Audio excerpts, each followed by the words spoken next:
This is Umar Ahmed for IFL TV, proudly sponsored by Everlast. We're not going to discuss Jake Paul. We did that the other day on Zoom, Tommy. Yep. We'll leave that for now.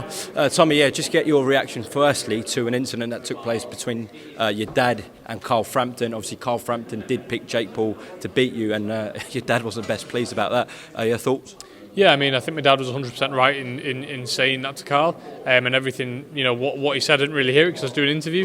But at the end of the day, for Carl to say that about me, picking a YouTuber over a boxer, and not just that, picking somebody else over your fellow countryman. I mean, I don't know where his head's at, but that's coming from a former world champion, so obviously he doesn't know that much about the sport. I think it's very stupid of him to say something like that. He's a fighter that I used to look up to and watch a lot of his fights, but he's a man that I haven't really got time for anymore.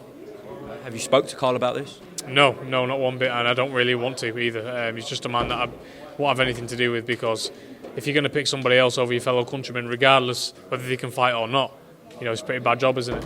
Okay, moving on from that, no show from Whyte. Did Team Fury expect that coming today?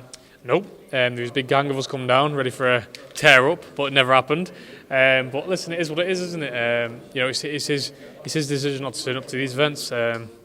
Like Tyson said, when they look back in history of this fight and of this event, you're not going to see any pictures or anything of Whyte if he chooses not to attend these events, because obviously he's not here. So he's just doing himself an injustice there.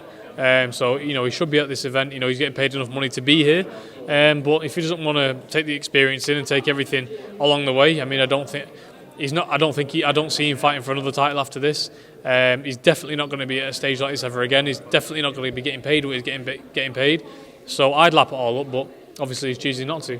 But you felt like Tyson and Frank handled that still well today, entertaining presser? Yeah, definitely. Anything with Tyson is going to be entertaining, as we all know. He handled it very well. And like I said before, it's the Tyson Fury Roadshow. 100,000 plus that are coming out on that night, they're all here to see Tyson. No one's coming to see Whyte.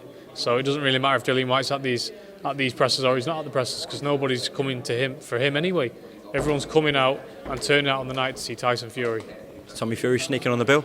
Possibly, hopefully. Please, Uncle Frank. No. Listen, we're, basically, that's the plan. Get a good win on the undercard and we can see what lies ahead for me. But that's the plan. Tommy, you've done about 3 million interviews today, so appreciate your time. We'll speak soon, all right? No problem. Cheers, mate.